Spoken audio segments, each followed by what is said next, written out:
Tara Reade, welcome to Primo NUTMEG. Thank you for having me. Yeah, thank you very much for being on the show. I've wanted to have you on for a while now. You came forward earlier this year, in particular, with an interview with Katie Halper. I know that you had spoken out a little bit earlier, but an interview with Katie Halper really made some headlines where you spoke about how Joe Biden sexually assaulted you in the early 90s when you were a Senate aide for him. And I know that you've been on many different programs and have gone over the story many different times. I want to talk about the experience of you coming forward and what it's been like for you, because I've really seen the backlash against you and really how the NeoMcCarthyism that we're living under today has really been weaponized against you for political purposes. I just maybe wanted to start off with when you first decided to come forward, how and why that happened.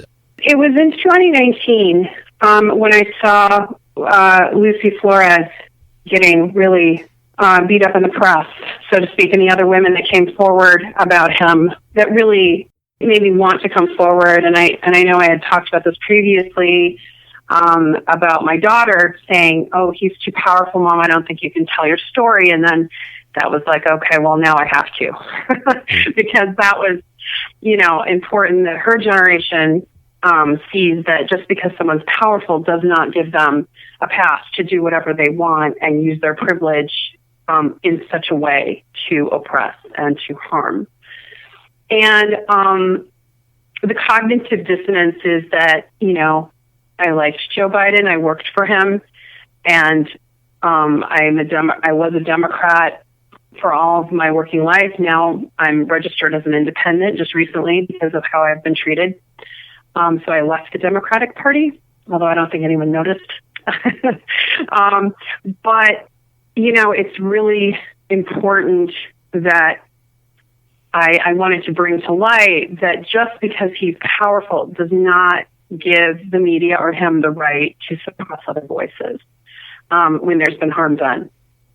And I did come forward in 1993 about the sexual harassment and filed a complaint, and there's been much discussion about where that written complaint is in some of the meetings that I had with Ted Kaufman. And, he was saying it's with the Senate. Well, everyone knows I've already asked the Senate. The Senate doesn't have it. It was given back to Joe Biden's office, which is procedure back then. And that time, all of my personnel records would have been, the chief of staff, who would have been Ted Kaufman at the time, would have been in charge of how those are stored. And so now it's a question of where they are.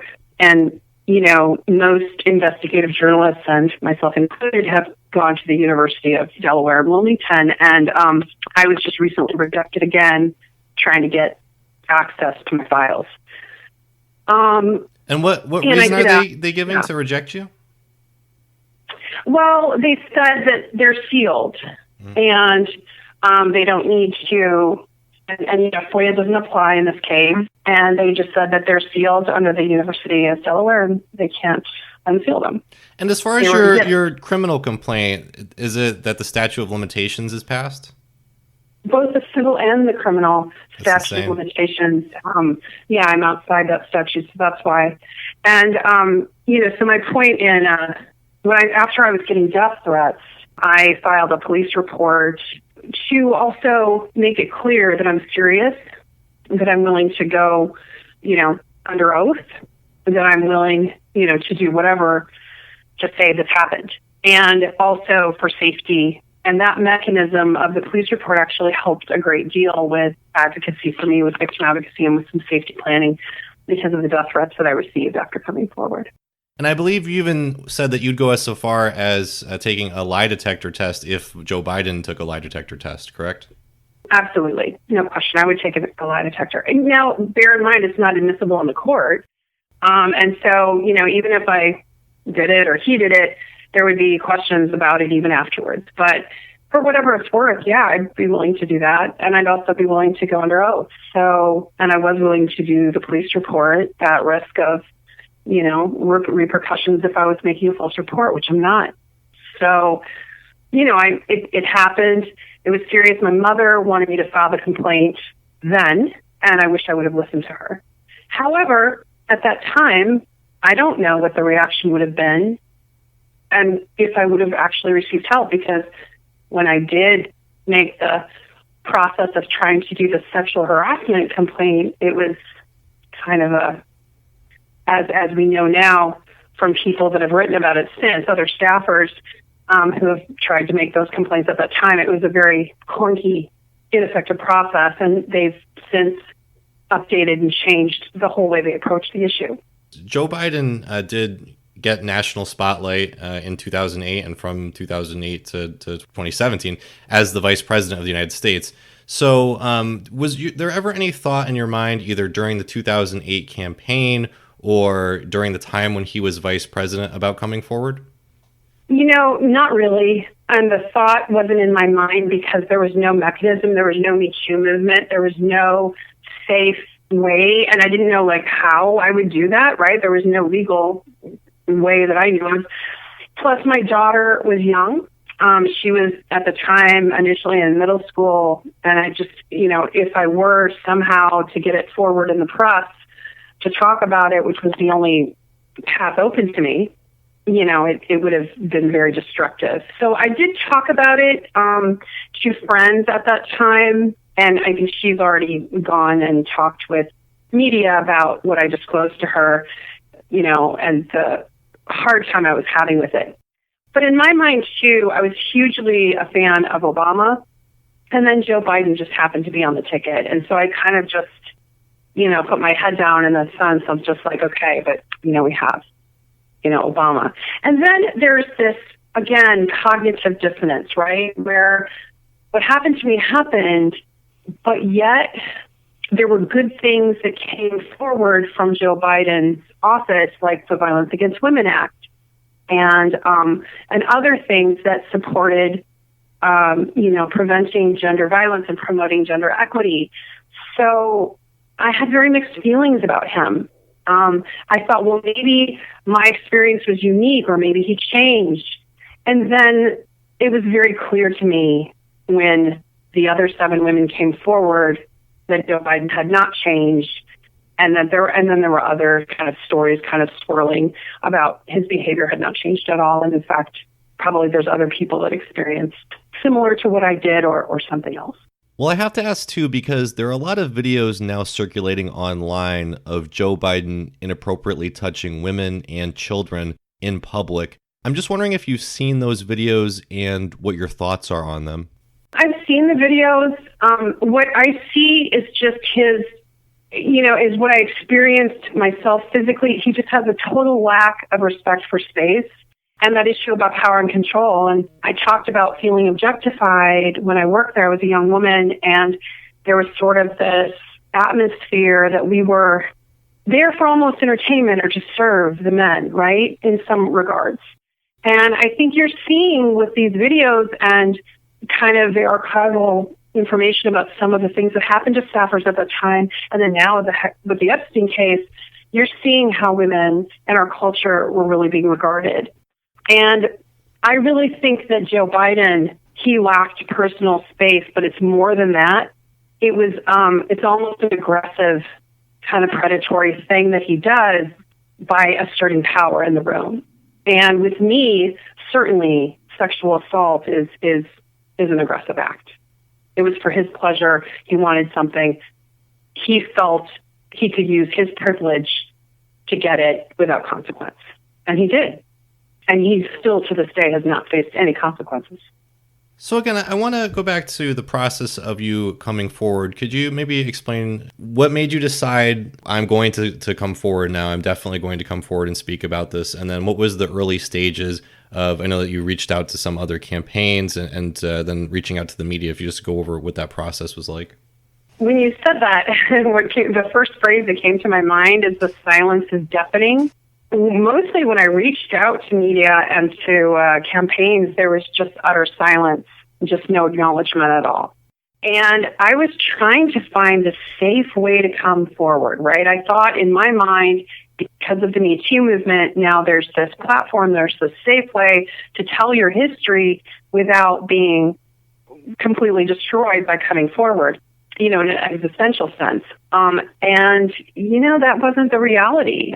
So the first place I reached out to, right, was Time's Up, which you heard about, after when I really wanted to come forward and make my story, my history with Joe Biden clear. And Time's Up, I thought, would provide that buffer, that safety, that legal safety.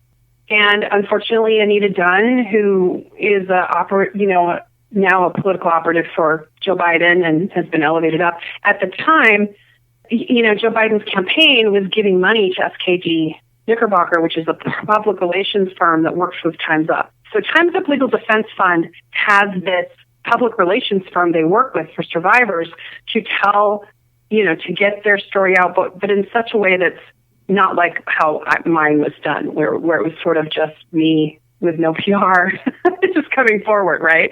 They had a less structured way and kind of a safe way. Mm-hmm. So you're given 1 month of those services, which are really valuable, and certainly nothing I could afford personally, if you apply to their program. And they said, of course, you have read the articles that I was, if they were worried about it being too political and they were 501c3, but really what it was Anita Dunn was receiving payments from Joe Biden. And at that time, during the time when I was interacting with Time's Up, it was almost $800,000 that they received from his campaign in payments. Wow. So I learned about that when I read Ryan Grimm's article in The Intercept, when he had reached out to me and I told my story about what happened to me. He looked into that and revealed it. And it was shocking to me that this organization I thought was safe for women wasn't. So then, to answer your question, I let go of the idea of safety. I realized, okay, there's not going to be a political safety net. There's not going to be any kind of safety net for me. It just is what it is. I just have to speak the truth to power, so to speak, and that's it. And what happens, happens. And you saw what happened. So all the things I was afraid of when I was tentatively coming forward in 2019 about the sexual harassment, dipping my toe in the water, but scared to tell the whole story, the whole history with him, all those fears I had, they've now come true.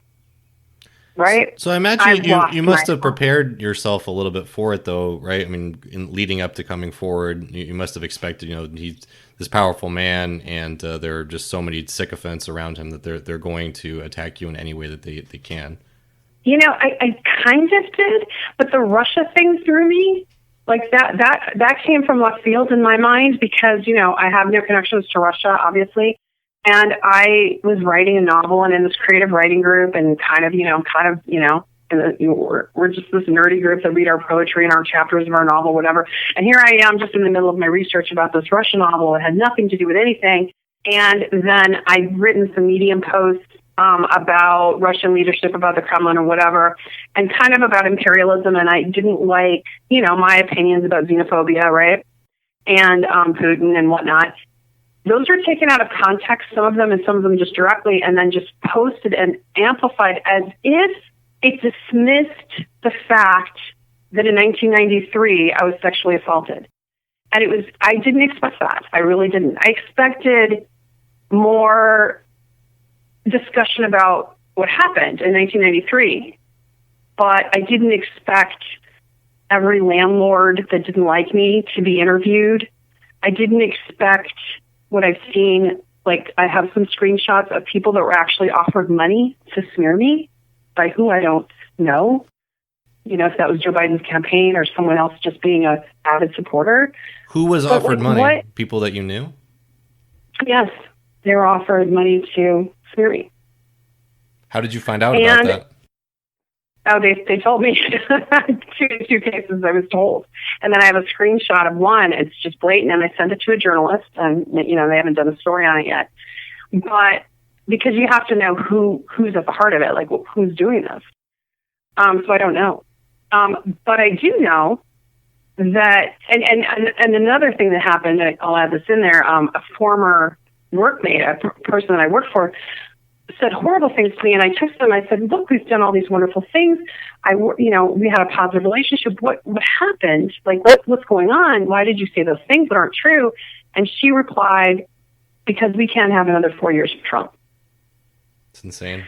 And so I wasn't prepared for that. I wasn't prepared for the fear of Trump being so huge that people were willing to do whatever, to discount me, discredit me, marginalize me.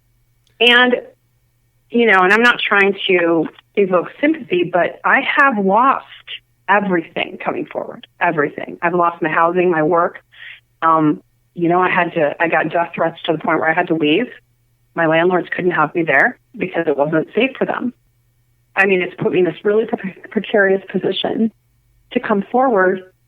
And all I can say is that I don't regret it, though, even with all of that, because it's now not even about me. It's more of this idea that survivors should be able to come forward and tell their history, regardless of how powerful and connected someone is, and not have their life systematically destroyed doing it. And I don't have a regret coming forward. But to answer your question directly, no, I really didn't. Maybe I was naive, but I really didn't get how draconian things could get, how ugly, or Machiavellian, I guess is a better word, how Machiavellian it would become to simply erase me, to make Joe Biden valid. So again, one of the main attacks against you is this accusation that you're sympathetic to Russia, or maybe an agent or something of Russia. And again, I think that really speaks to the just NeoMcCarthyist, anti-Russia furor that we're in right now, and just kind of this mental derangement that is taking hold in the Democratic Party. So could you just go over that again, some of the accusations that have been brought against you? I saw some, a lot of people on Twitter, for example, and really disgustingly, making this worse, saying sexual things about you and Vladimir Putin, which is unimaginable that they would do that to a sexual assault victim. But what are the kinds of smears that people are saying about your accusations that people are hurling against you in regards to you and Russia? Well, yeah, you bring up a good point, because I think, okay, look, when they're looking to smear a victim, right, like the Harvey, they call it the Harvey Weinstein playbook, or the Anita Dunn playbook, because Anita Dunn smeared survivors for Harvey. That was her job, right? She got paid to do that.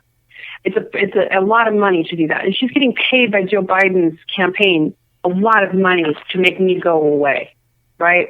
But they don't do it directly. They use their supporters and surrogates, and you know how it's done. It's always and I'm up against 104 oligarchs, right, and some celebrities that support Joe Biden. But this is the thing. Before all of that, yeah, I have no problem with saying that I'm sympathetic to Russia. It's not about being sympathetic. It's about not being entrenched in tribalism. It's about having emotional intelligence and honoring a country that has 1,000 years of beautiful culture and history, and not minimizing them to spies and thieves and these horrible things that are being said about Russians. And I have many Russian American friends. I have some within my family, and I don't like the xenophobia. It's ugly, and someone has to say something, and I don't mind saying anything. And frankly, circling back, I don't have a lot for them to attack. So they're going after whatever they can, right? So they went after that I owe people money, or that I had a bankruptcy.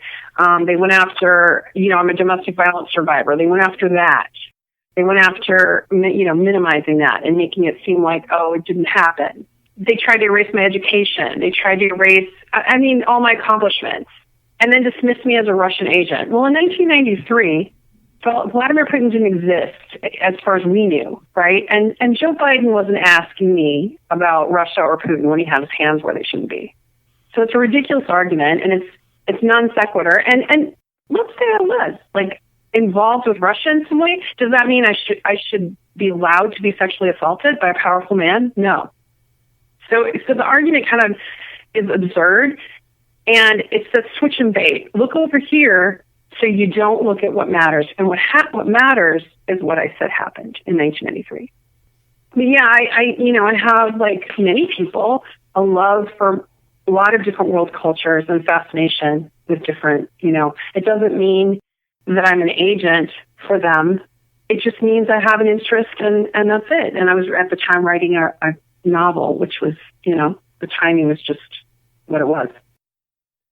Again, I think it just speaks to the mental derangement that is happening with people, nominally on the left, I would say the center, but who are just obsessed with Russia and are using it as a means to attack you. I don't know if you saw it, but there's a video online of a bunch of body language experts who dissect your interview with Megyn Kelly.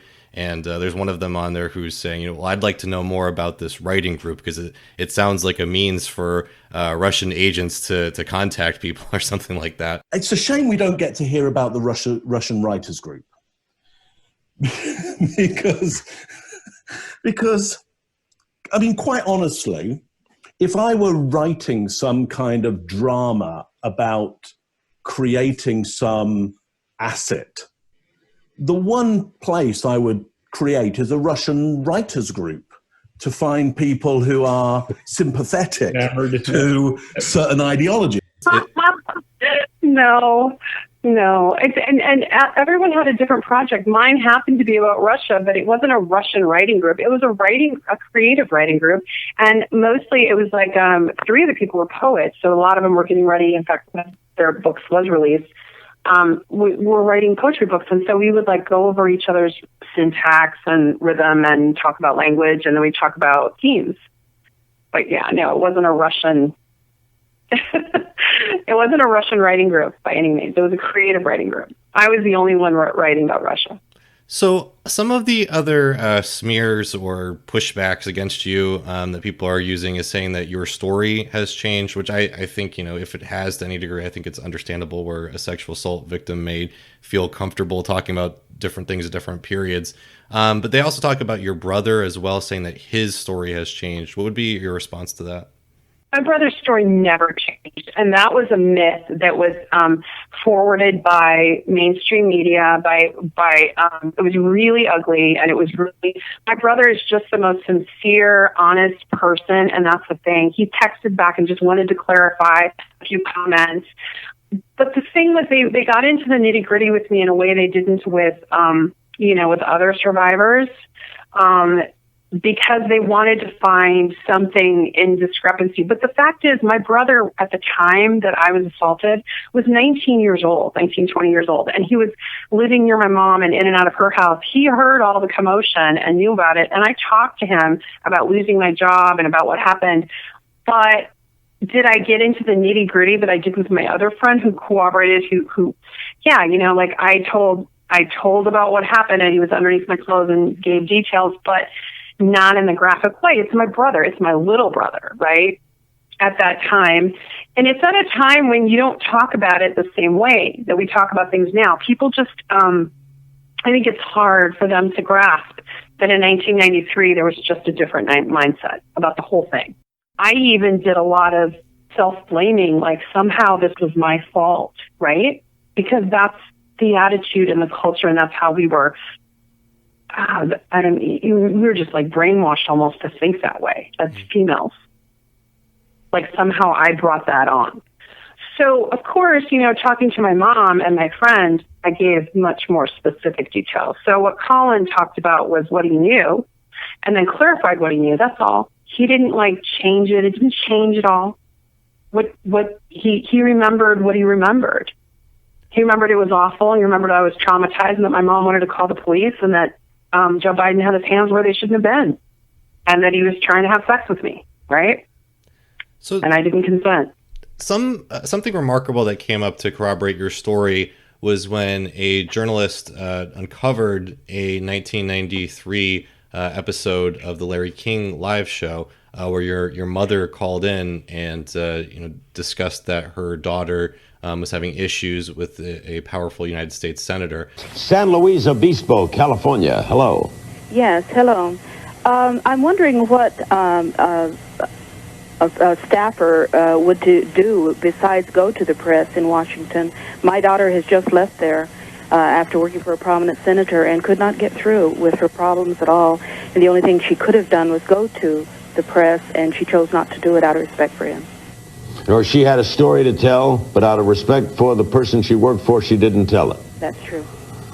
Well, but these are the people who do come to the Lois Romanos, right? The staff worker who says, I want to let you know about what's going on, either with my boss or the guy down the hall. And a lot of these people have a sense of obligation. They feel that this public official should be accountable if it's something wrong. They're whistleblowers to the press. Exactly. Were you aware that she had called in at the time, or was this just a total surprise to you when this came out? No, I had told journalists about that phone call in 2019. And CNN actually had that, and who found it was a grad student who then got a hold of an investigative reporter, who then, that was Ryan Grimm and Rich McHugh, who both did a story that day about it and verified it with me. But I had been telling the journalist, but I didn't know exactly when she called in. It was 1994, and it was right after I was, or 1993, excuse me, right? It was right after I was dismissed from Joe Biden's office. It was like the following month, and I couldn't remember like what year it was, like if it was a couple years later, if it was then, I couldn't, I just remember she called in and she and I got into an argument about it because I was like, what if he finds out it was me? And she's like, I was careful, come on, we got into this tussle about it. But when I heard that, because my mother died of throat cancer, so her voice had changed and I hadn't heard her voice right at the end in the same way. It was really beautiful because it was like she crossed time and space, like embracing me in a way.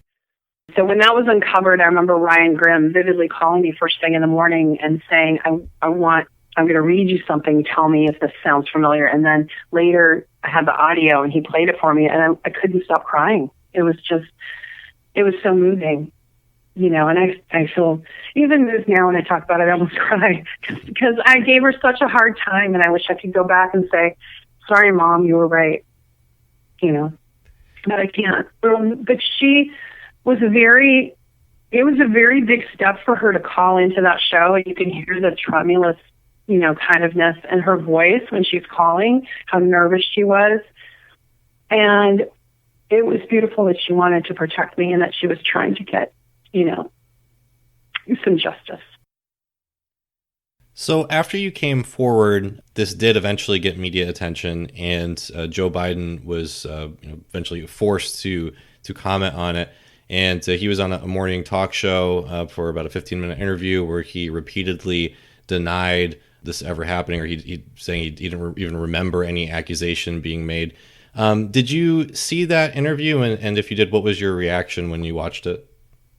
It took me a while to view it. I heard about it because it was so emotionally upsetting to me to see him address it in such a way, especially so dismissively. But I also felt like the interviewer, while she was, people said, oh, she did great. He went and got an interviewer that gave him a very softball question and didn't follow up with specifics and really didn't press him that hard. And certainly he's not been interviewed since. I mean, George Stephanopoulos isn't, or Rachel Maddow, they're not banging on his door trying to get some answers by any means or trying to get him to unseal those files in the University of Delaware. No one is.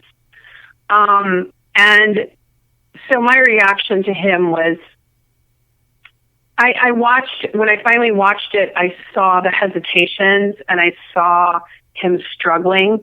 And I'm like, yeah, I wonder if he remembers. I think he does on some level because he's trying so hard to erase me. And I don't know. I know there's been talk about him having dementia or some, decline mentally. I don't know if that's true or not. I'm certainly no expert in that field at all, but I do notice he's quite different than what I experienced in 1993. He was 53 years old. He was very strong. He was very virile, and he was very, what he wanted is what he wanted. And he's kind of got this different image now. It's Uncle Joe and it's Grandpa Joe and this benign, sympathetic, but it's not going to, it's not going to change what happened. So his denial, I expected, of course, but it's still hard. I wish he would admit it, or I wish he would admit that something happened, but, that's just way too naive, and probably that would never happen. Well, again, as far as the way that the media has treated the story, I'd be interested to know, who do you think gave you the best platform to tell your story, and who do you think just did the worst job in smearing you? Well, I think, as far as journalists goes, I mean, there's so many articles that were written that they didn't even contact me. So it's like those articles are just, they're junk, or they're just repeating what they read. online or on Twitter. I think the New York Times was the absolute worst, besides the Washington Post and Politico. And I think they were the worst because it was so insidious. They would interview people as if they were going to make it part of the story, like people that supported me or knew me or really know me deeply, and wouldn't air one sentence. Like, we didn't write down one sentence in the story. I had people call me, literally, one friend crying. Like, she said, I interviewed twice, and there's not one line. And I'm like, I know. Just this is how it is. So the smears were breathtaking. There was a smear, for instance, I'll just give a small one, okay? Saying I had an online Russian boyfriend. Okay, for the record, I don't. I don't have a boyfriend, real or imaginary or online. And the nationality is not Russian, even, so whatever. And it doesn't matter if I did. It's just ridiculous. But when the New York Times called me about that, this is what they actually said. They said, rumor has it you have a Russian online boyfriend. And I said, you're the New York Times. Rumor has it? What does that even mean?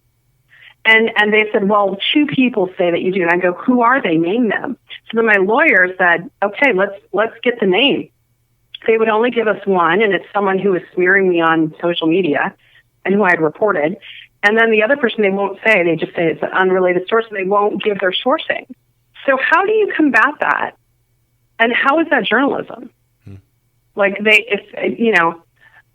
for instance, when I had people supporting me or corroborating my story but wouldn't go on the record, the journalists didn't use it.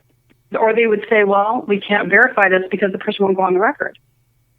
Right? Right. So in my case, like that's an example. Brave journalists, I think Ryan Grimm is amazingly brave.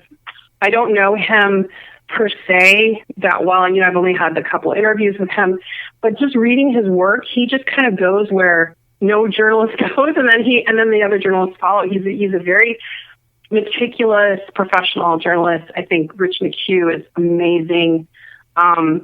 Katie Halper is not an investigative journalist, but she lifted my voice, and she cares about, institutionalized rape culture, and she doesn't like it. And she doesn't like the way, it's being used. Crystal Ball was amazing, as far as amplifying the fact that this happened and that it's being so politicized. So there were a lot of, I'd rather focus on the brave journalists and the professional ones, I guess, than the unprofessional ones. The horrible, I guess I will mention the Political article. It was just, my daughter called me crying. She said, imagine reading about your mother and they called me a manipulative, lying. It was just horrible, right? The headline, user. And manipulative, deceitful user, it was just horrible. But it kind of sets a tone for people on social media to just really go at me. And I really think cyberbullying and that kind of bullying by the media that's happening is dangerous. It's destroying people's professions. It's destroyed my life. Can you imagine?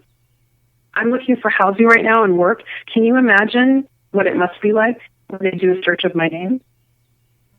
No, it's really tragic, just in the fact that you're coming forward to, speak about a crime that was committed against you, and you're being attacked by, the most powerful institutions in the country, essentially.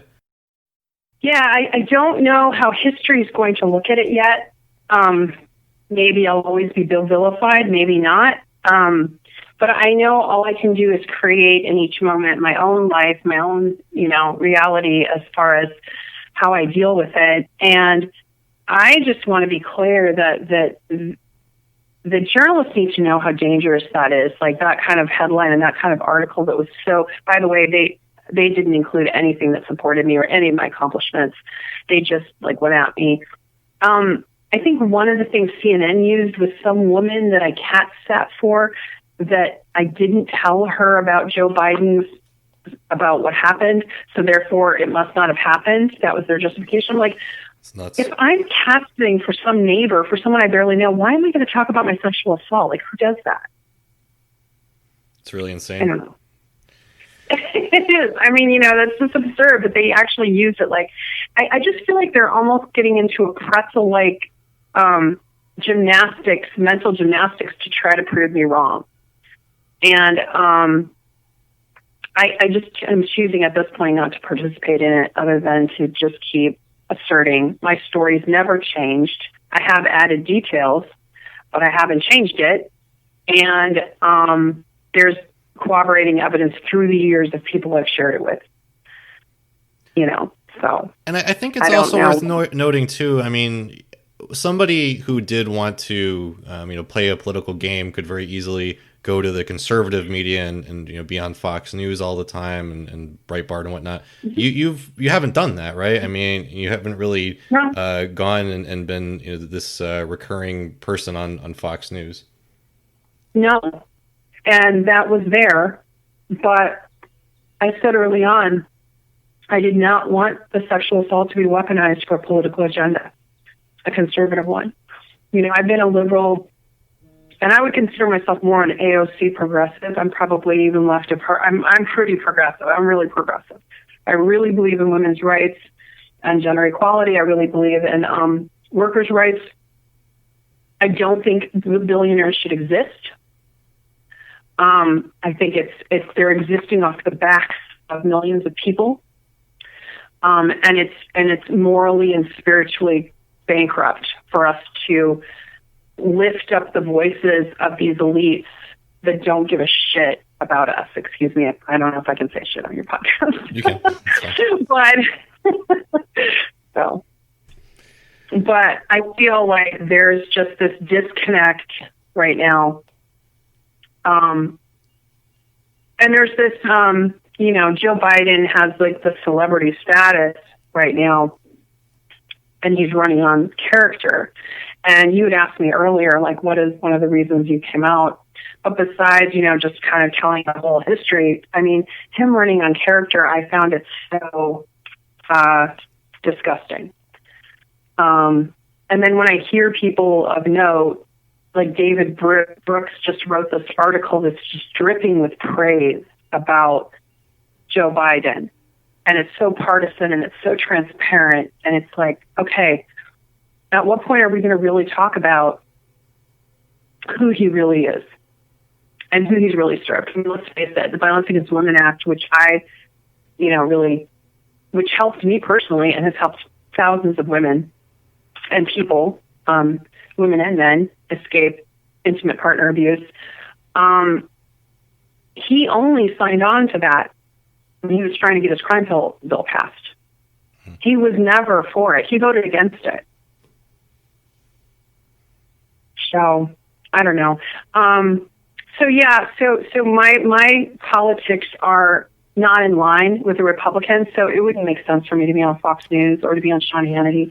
Well, even though, I just wouldn't. It's just, coming forward during an election year, I mean, people are going to, superimpose their politics on top of this. And I think that that's really a shame, where if a politician sexually assaults a woman, people are either going to believe that it happened or didn't happen, depending on the party of that politician.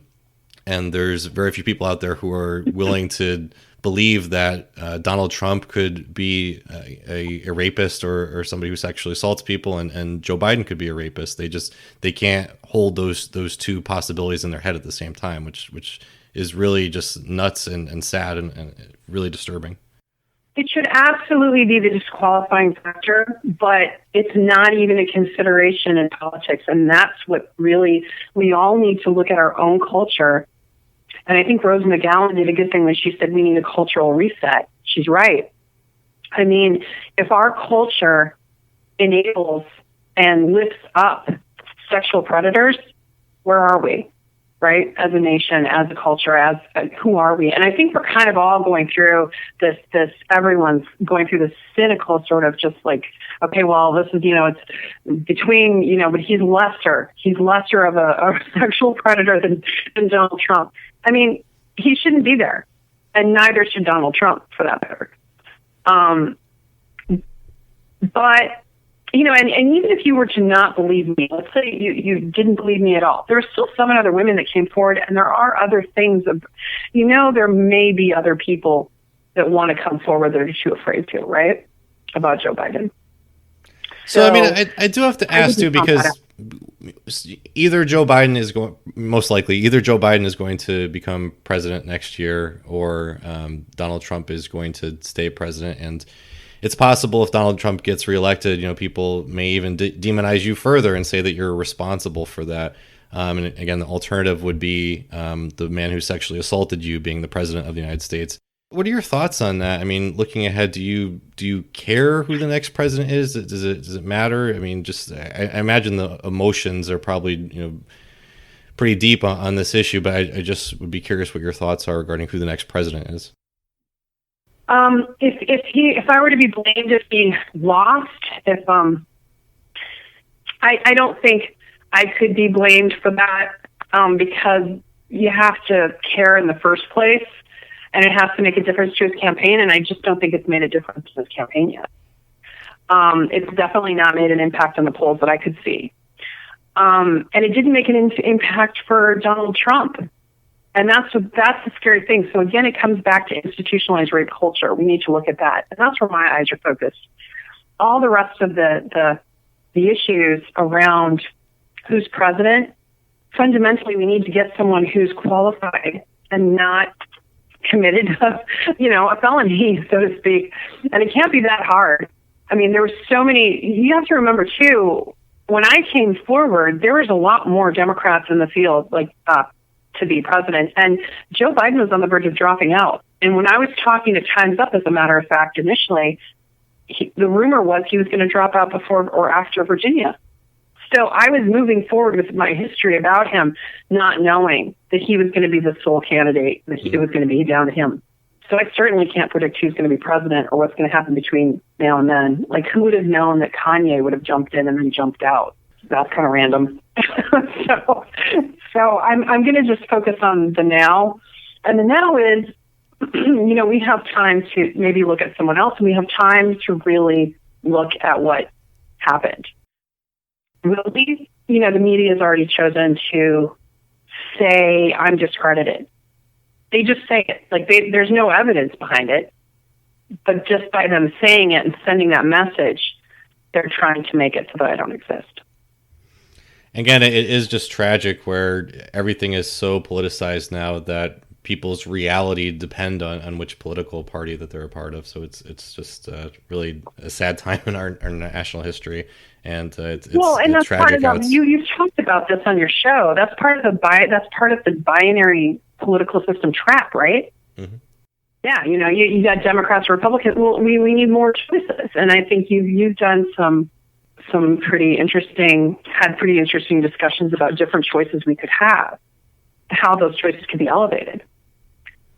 And I think it goes back to what you say too, where we really fundamentally need a cultural shift, and I don't know how that happens, but I think it has to start, at least in part, with people like you coming forward and speaking up in the way that you have been. Yeah, I think it's really important. And I think it's really important that we not let propaganda overtake us, like the NeoMcCarthyism you mentioned. I actually lost work because I was considered a Russian agent, or that was a question. And then someone wanted to come and kill me because they thought I was a traitor to the United States. And it really made me angry that some journalists could just imply this kind of offhand, just kind of, get rid of me, right? Or get me out of the narrative by saying that. But the real consequences of that in someone's life are that they get death threats, because being considered a traitor to your own country is really serious. And it's a serious charge. And I really took issue with that. I did get an apology from the Daily Dot, who wrote the article about kind of amplifying that I was a Russian agent back in 2019. And they did write me a nice apology. But the damage was done, right? It's crazy to me because when I was growing up in the 90s, I remember, people kind of satirizing the Red Scare of the 50s, and in sitcoms and stuff, they would mock the 50s and this fear of communism and the Russians. And we seem to move past that. And you saw that in the 2012 election when Barack Obama said to Mitt Romney that his politics were stuck in the 1980s. And it's just insane to me that, Donald Trump seemingly has broken people's brains where now people are just embracing this Red Scare again and demonizing people like you who are sexual assault victims. Yeah, and have nothing to do with Russia. And certainly if I were a Russian spy, I'd be the worst paid spy ever. It's kind of what's funny to me is how they both at the same time class shame me about being poor, and because I've had and had that and owe money and had bankruptcy. Well, if I was all of that, would I be a Russian agent? And would I write anything positive about Vladimir Putin if I was trying to be low key under the radar? No. Okay, that's ridiculous. It's just silly, and again, it's used as a distraction. So I think the McCarthyism, which I think stemmed from the John Birch Society, which that was all white supremacists and Nazis. Mm-hmm. And the real galvanized force behind McCarthyism originally came from that, from bigotry and from hate. Yep, they accused Martin Luther King of being a Russian agent. Yeah, I mean it's and it makes people not take it seriously. Well, I hope you have a good conference. It's nice to meet you. Have you talked to any people here? Yeah, I'm actually sort of just on my way out. I got to go do a show today, but I wanted to make sure I stopped in and saw as much as I could before I settled in to work for the day. Yeah. Thanks. And also, what does that even mean? For instance, Nathan Robinson just wrote an interesting article about the vaccine issue, about how they said, that there was some plot, right, about the vaccine that Russia had. And first of all, I tweeted out, why isn't it a worldwide cooperation to, share any intellectual knowledge of the vaccine and not make profits off of it? Secondly, it's again anti-Slavic, propaganda being shoved down our throats, in my eyes. I guess,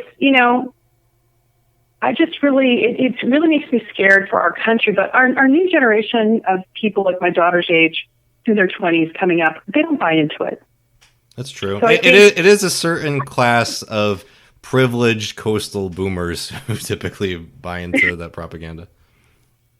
Yeah, but they just have a lot of money and power and get a lot of exposure. But I think it'll pass. But it's going to take people like yourself or, and different people that keep being a steady voice saying, come on, let's get back to the real issues, and let's talk about what's really at stake, our planet and climate change and, that kind of thing. So Tara, what is your plan moving forward? Are you going to continue speaking out? I know that, there's so much going on right now with COVID and the Black Lives Matter protests that were happening last month.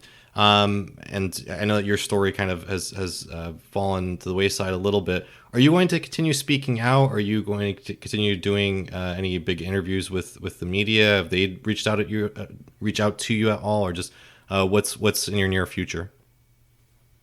Well, right now I've been in this place where I've been reflective about the way they've kind of, destroyed my reputation. So I've been in the process of rebuilding that, and those pieces are coming together quite nicely. And just moving forward that way, I am going to be a voice for survivors always. I'm going to continue writing. I'm going to continue speaking.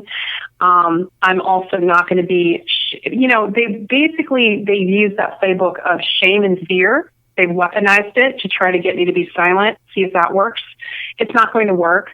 People don't care when I got my BA or if I got my BA or when I got my law degree or how I got my law degree. They don't care about if I wrote something positive about Vladimir Putin. People that are interested in my history with Joe Biden are interested in what happened in 1993. So all the distractions will fall away, and it'll come back to that.